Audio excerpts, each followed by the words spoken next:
Marcus Aurelius. Meditations. Before we dive into the timeless wisdom of meditations, let's meet the man behind these words, Marcus Aurelius. Born in 121 CE, he became one of Rome's most powerful figures, a Roman emperor, a military commander, and a statesman, yet he was also a philosopher at heart. Unlike many who wield power with pride or ego, Marcus Aurelius ruled with discipline, reflection, and a remarkable commitment to virtue. His meditations were never meant for public eyes. They were private notes, reflections on life, human nature, and the challenges of leadership. Within these pages, he wrestles with questions that remain strikingly relevant today. How should we face adversity without losing ourselves? How can we live with integrity in a world full of chaos and distraction? What does it truly mean to lead a good life? What makes these writings so compelling is that they were created at the pinnacle of human power. Here is an emperor commanding legions and governing an empire, yet writing down advice to himself about patience, self-control, and the fleeting nature of life. Can someone who holds the world in their hands still feel fear, doubt, or longing? And if so, how do they confront it? As you listen to these 17 meditations, consider, what would you write to yourself in private? How would you remind yourself to stay calm, to act wisely, and to live meaningfully? Marcus Aurelius's words are a mirror, reflecting not just the mind of a philosopher king, but our own human struggle with time, mortality, and purpose.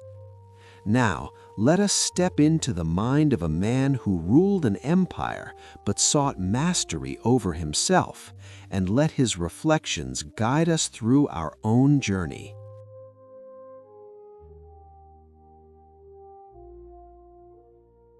He, example of my grandfather Verus, gave me a good disposition, not prone to anger. By the recollection of my father's character, I learned to be both modest and manly. As for my mother, she taught me to have regard for religion, to be generous and open-handed, and not only to forbear from doing anybody an ill turn, but not so much as to endure the thought of it. By her, likewise, I was bred to a plain, inexpensive way of living, very different from the common luxury of the rich. I have to thank my great-grandfather that I did not go to a public school, but had good masters at home, and learnt to know that one ought to spend liberally on such things. From my governor, I learned not to join either the green or the blue faction on the race ground, nor to support the Parmularius or Scotarius at the gladiators' shows. He taught me also to put my own hand to business upon occasion, to endure hardship and fatigues, and to throw the necessities of nature into a little compass. That I ought not to meddle with other people's business, nor be easy in giving credit to informers. From Diognetus, to shun vain pursuits, not to be led away with the impostures of wizards and soothsayers, who pretend they can discharge evil spirits and do strange feats by the strength of a charm, not to keep quails for the pit, nor to be eager after any such thing. This Diognetus taught me to bear freedom and plain dealing in others, and apply myself to philosophy. He also procured me the instruction of Bacchius, Tandasis, and Marcianus. He likewise put me upon improving myself by writing dialogues when I was a boy, prevailed with me to prefer a couch covered with hides to a bed of state, and reconciled me to other like rigors of the Grecian discipline.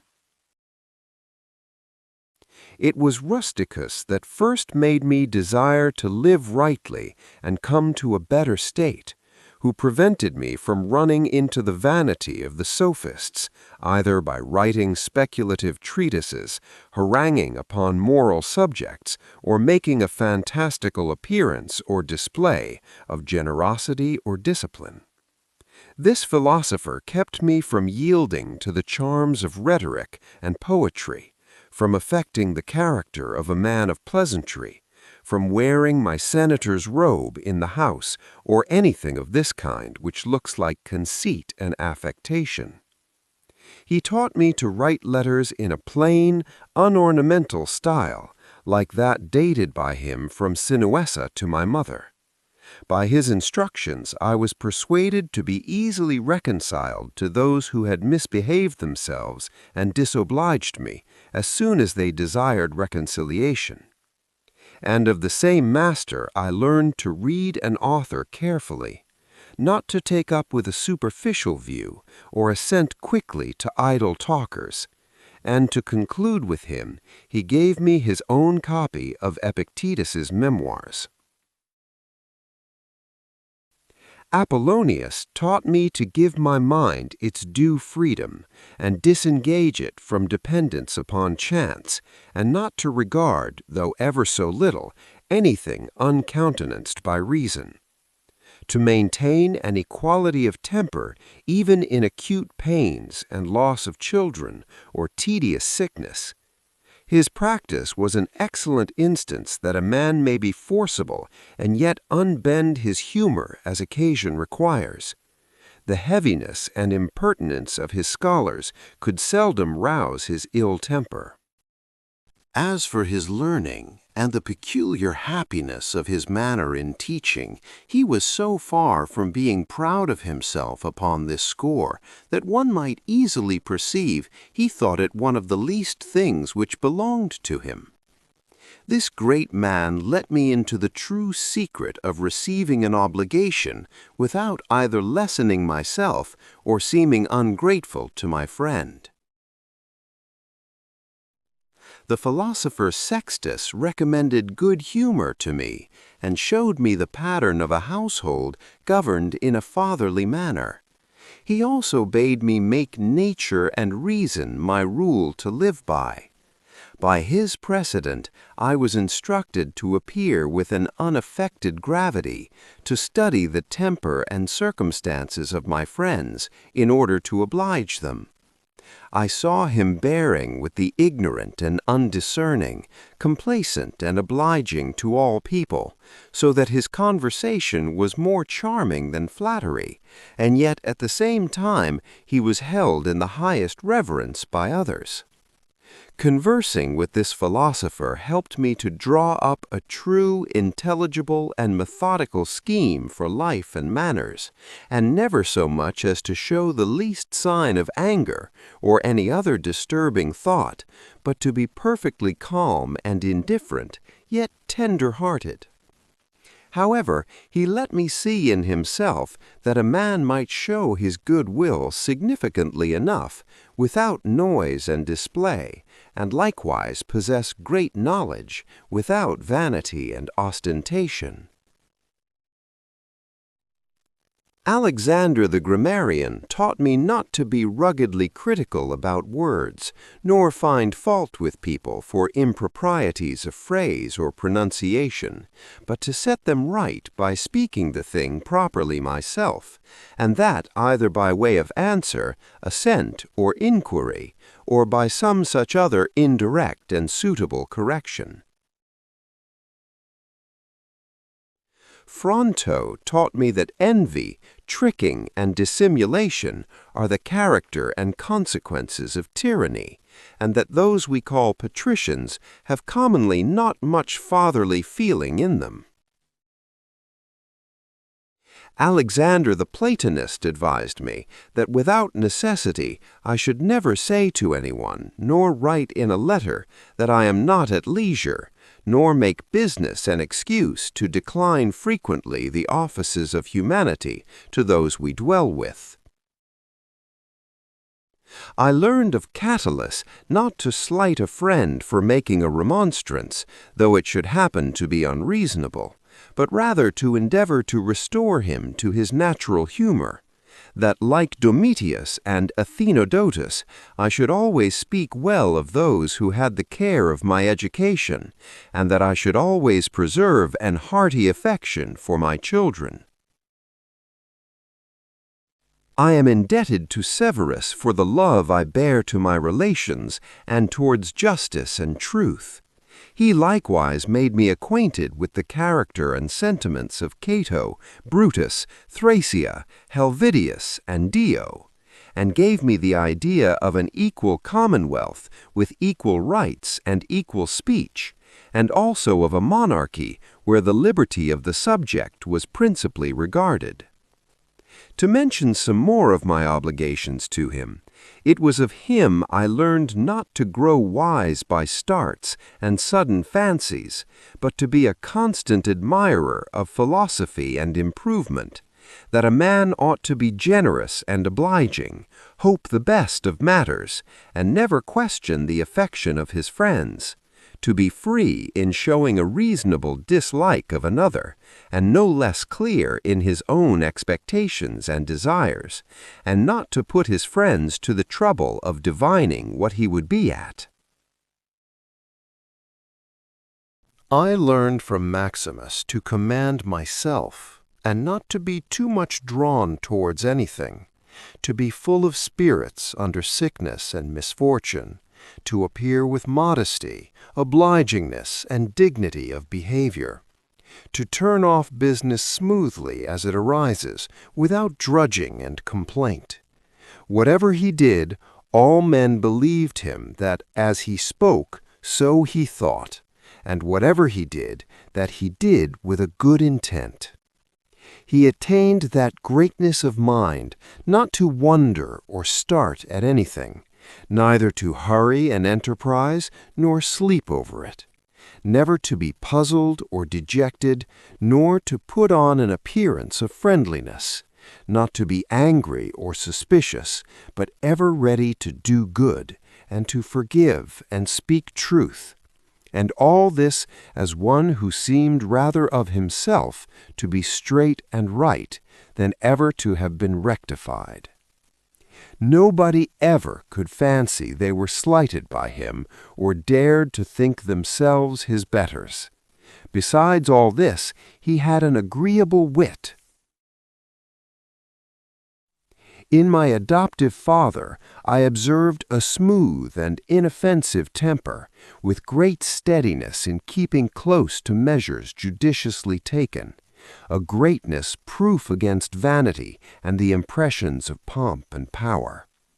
From him a prince might learn to love business and action, and be constantly at it, to be willing to hear out any proposal relating to public advantage, and undeviatingly give every man his due, to understand the critical seasons and circumstances for rigor or remissness, to have no boy favorites, not to stand on points of state and prerogative, but to leave his nobility at perfect liberty in their visits and attendance. And when he was upon his progress, no man lost his favor for not being at leisure to follow the court. To debate matters nicely and thoroughly at the council board, and then to stand by what was resolved on, yet not hastily to give up the inquiry, as one easily satisfied with sudden notions and apprehensions. To be constant to a friend without tiring or fondness, to be always satisfied and cheerful, to reach forward into the future and manage accordingly, not to neglect the least concerns, but all without hurry or being embarrassed.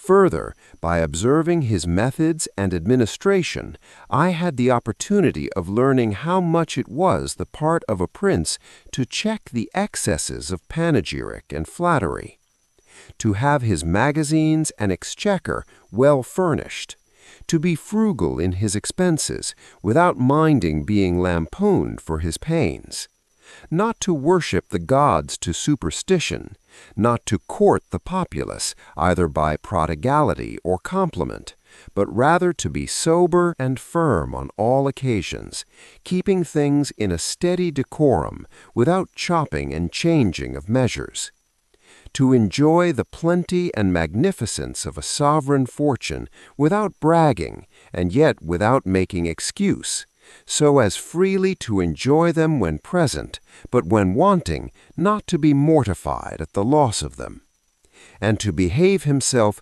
so that no man could charge him with sophistry or buffooning or being a pedant. No, he was a person mature and perfect, scorning flattery, and thoroughly qualified to govern himself and others. As for those that were philosophers in earnest, he had a great regard for them, but without reproaching those who were otherwise, nor yet being led away by these. He was condescending and familiar in conversation, and pleasant too, but not to tiresomeness and excess. As for his health, he was not anxious about it like one fond of living or over-studious of bodily appearance, and yet managed his constitution with that care as seldom to stand in need of the assistance of physic or outward applications. Farther, he never envied and browbeat those that were eminent in any faculty or science, as eloquence or knowledge of the laws or morals, but on the contrary encouraged them in their ways and promoted their reputation. He observed fitness and custom in all his actions, and yet did not seem to regard them.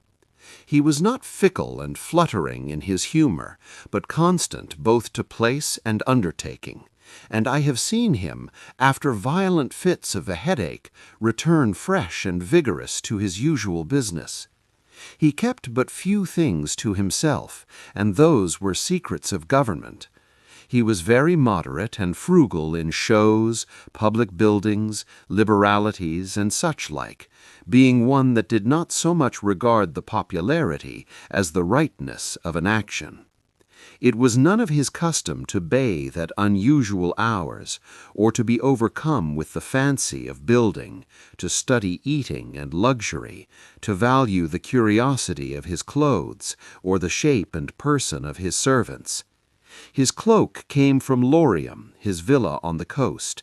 At Lanuvium he wore for the most part only a tunic, and at Tusculum he would scarcely so much as put on a cloak without making an excuse for it. To take him altogether, there was nothing of ruggedness, immodesty, or eagerness in his temper. Neither did he ever seem to drudge and sweat at the helm. Things were dispatched at leisure and without being felt, and yet the administration was carried on without confusion, with great order, force, and uniformity. Upon the whole, what was told of Socrates is applicable to him, for he was so much master of himself that he could either take or leave those conveniences of life with respect to which most people are either uneasy without them or intemperate with them.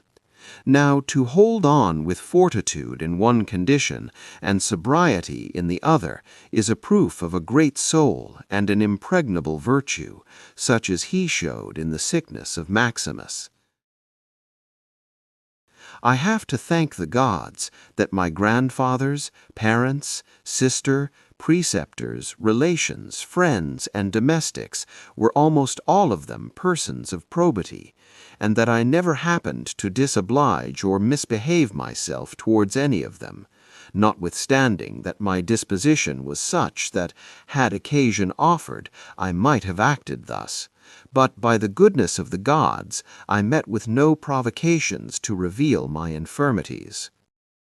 It is likewise by their providence that my childhood was no longer managed by my grandfather's mistress, that I preserved the flower of my youth, that I was subject to the emperor, my father, and bred under him, who was the most proper person living to put me out of conceit with pride, and to convince me that it is possible to live in a palace without the ceremony of guards, without richness and distinction of habit, without torches, statues, or such other marks of royalty and state, and that a prince may shrink himself almost into the figure of a private gentleman, and yet act, nevertheless, with all the force and majesty of his character when the common weal requires it. It is the favor of the gods that I happen to meet with a brother whose behavior and affection is such as to contribute both to my pleasure and improvement. It is also their blessing that my children were neither stupid nor misshapen, that I made no farther advances in rhetoric, poetry, and such other amusements, which possibly might have engaged my fancy too far had I found myself a considerable proficient, that without asking, I gave my governors that share of honor which they seemed to desire, and did not put them off from time to time with promises and excuses, because they were yet but young. That I had the happiness of being acquainted with Apollonius, Rusticus, and Maximus, that I have a clear idea of the life in accordance with nature, and the impression frequently refreshed, so that, considering the extraordinary assistance and directions of the gods, it is impossible for me to miss the road of nature unless by refusing to be guided by the dictates and almost sensible inspirations of heaven. It is by their favor that my constitution has held out so well, under a life of fatigue and business, that I never had to do with Benedicta or Theodotus, and when I fell into some fits of love, I was soon cured, that when I fell out with Rusticus, as it frequently happened, I was not transported into any act of violence, that I had the satisfaction of my mother's life and company a considerable while, though she was destined to die young, that when I was willing to relieve the necessities of others, I was never told that the exchequer was empty, and again, it is they that kept me from standing in need of any man's fortune. Farther, it is from them that my wife is so very obedient and affectionate, and so remote from luxury, that I had choice of good governors for my children, that remedies were prescribed me in a dream against giddiness and spitting of blood, as at Cajeta by anointment, that when I had a mind to look into philosophy, I did not meet with a sophist to instruct me, that I did not spend too much time in reading history, chopping logic, or considering the heavens. Now all these points could never have been compassed without a protection from above and the gods presiding over fate. This was written in the country of the Quadi at the Granua.